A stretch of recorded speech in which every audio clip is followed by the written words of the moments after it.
Hello student, in this video we will discuss on the topic that is the free radical substitution mechanism.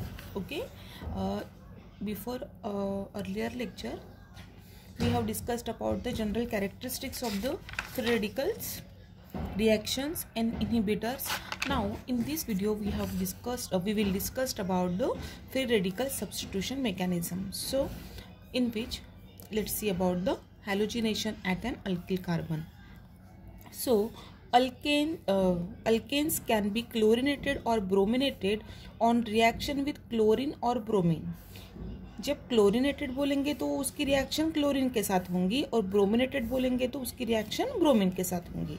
Okay, when alkanes can be chlorinated और brominated on reaction with chlorine और bromine in the presence of visible or UV light or high temperature 250 to 400 degree centigrade.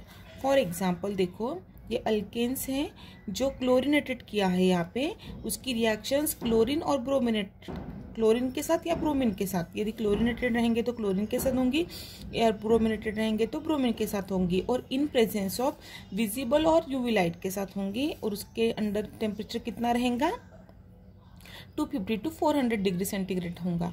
ठीक है, तो हमें क्या मिलेगा देखो, जब अल्केन्स की क्लोरिनेशन किया है यहाँ पे फोटोकेमिकल, ठीक है, रिएक्शन हो रही है और टेम्परेचर कितना है 250 to 400 डिग्री सेंटीग्रेड है, तो हमें अल्किल क्लोराइड और हाइड्रोक्लोरिक एसिड मिल रहा है. ठीक है, the reaction can also be applied to alkyl chain containing many functional group. Okay, the chlorination reaction is not useful for the preparative purpose because every alkyl carbon in the molecule is chlorinated as well as di and polychloro compounds are formed. देखो जो reaction है can also be applied for the alkyl chain के साथ वो applied हो सकती है ये विच कंटेनिंग द फंक्शनल ग्रुप, कुछ ना कुछ फंक्शनल ग्रुप उसके साथ अटैच होना चाहिए.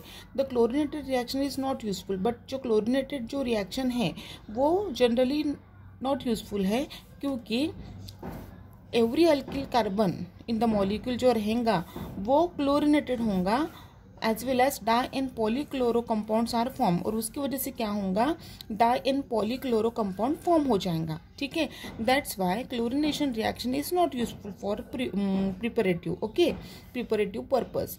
देन अभी क्या है ब्रोमिनेशन, फिर the bromination is much more selective than the chlorination. So bromination जो है वो मच मोर सिलेक्टिव है ब्रोमिनेशन से क्लोरिनेशन से. It is possible to brominate tertiary and benzylic position selectively. क्योंकि ब्रोमिनेशन में tertiary and benzylic position selectively क्या होते हैं, एक्ट होते हैं. ठीक है, it is should be remembered that the greater the reactivity of the species the less is the selectivity. देखो यदि आपको एक चीज ध्यान में रखनी है यहाँ पे कि यदि greater reactivity of the species, किसी भी स्पेसिस की रिएक्टिविटी यदि ज्यादा होंगी तो उसकी सिलेक्टिविटी कैसे होंगी, कम होंगी. ठीक है, it should be noted that fluorine reacts too violently involving rupture of carbon carbon bond. और एक बात क्या रखनी है ध्यान में कि जो फ्लोरीन रहता है वो क्या करता है, एकदम वायलेंटली वो रिएक्ट होता है और उसके वजह से जो कार्बन कार्बन बॉन्ड रहता है वो क्या होता है, रप्चर होता है. ठीक है, whereas iodine reacts too slowly, लेकिन यदि आयोडीन का देखा जाएंगे तो वो क्या है, स्लोली रिएक्ट होता है और reversibly to be of any practical interest. So iodine का जनरली क्या किया जाता है, यूज किया जाता है. So now let's see the mechanism. So ये क्या है, halogenation at an alkyl carbon का इंट्रोडक्टरी पार्ट था और ये कुछ चीजें जो थी बेसिक वो आपको यहाँ पे ध्यान में रखनी है. Now this is the mechanism. The halogenation at an alkyl carbon is a free radical chain reaction and proceed through the following mechanism. देखो हैलोजिनेशन ऑफ अल्किल कार्बन ये फ्री रेडिकल चेन रिएक्शन है और ये following step में होती है. हमें देखा है कि उसमें initiation step, propagation step, termination. पहले इनिशिएशन होगा, फिर प्रोपोगेट होगा, चेन बढ़ेंगी, फिर टर्मिनेटिंग एजेंट डाल के हम क्या करेंगे, रिएक्शन को टर्मिनेट करेंगे. ठीक है, तो X2 that is halogen X उसकी फोटोकेमिकल्स के साथ या 250 to 40 डिग्री सेंटीग्रेड में उसकी रिएक्शन की तो हमें क्या मिलेगा 2x फ्री रेडिकल मिलेगा, बराबर है। फिर propagation step, RH plus x free radical is added, then we will get R and HX.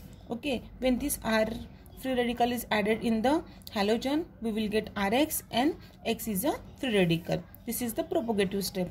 Then the termination steps. In the termination step, R plus X free radical, ठीक है, उससे क्या मिलेगा Rx मिला, और फिर क्या किया यहाँ पे XS, दो हेलोजन लिए, उससे क्या मिलेगा X2 मिलेगा, मतलब ऐसे भी उन्होंने टर्मिनेट किया है, ठीक है, या RR फ्री रेडिकल लेके उसको टर्मिनेट किया है, ठीक है। This is the termination step. Okay, now following is the decreasing order of the reactivity of the halogen.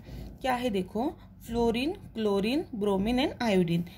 सो जो reactivity of fluorine is more than the chlorine, chlorine की bromine से कम है और आयोडीन की उससे कम है, मतलब fluorine is more reactive then chlorine, then bromine and then iodine. Okay, the most single factor causing the order of the halogen reactivity is the decreasing state of the HX bond, which is in the order that is HF, then HCl, then HBr and HI. मतलब इसी order को इस तरीके से उन्होंने लिखा है। This is because with increasing HX bond strength is the propagation step, बराबर है। जब क्या है उन्होंने हेलोजन में, जब हेलोजन फ्री रेडिकल डाला तो क्या हुआ, हमें अल्किल एन HX मिला था, ठीक है, it is favoured which is red remaining step at least the case of the methane. Okay, the following is the decreasing order of the is of the abstractions of different kinds of hydrogen, tertiary, secondary, primary and methane. This order is easily understandable in view of the relative stabilities of the free radical formed after the abstraction of the hydrogen. देखो, tertiary is more stable than secondary, then primary, then methane. Okay, so the reactivity, this is the abstraction of different kinds of the hydrogen, ठीक है। Tertiary जो रहेगा वो more hydrogen abstract करेगा then secondary primary से secondary abstract करेगा और methane से प्राइमरी एब्स्ट्रैक्ट करेगा। दिस इज द क्या है, relative stability of the free radical form of the abstraction of the hydrogen. This is what all about the mechanism of the halogenation at the alkyl carbon. Thank you.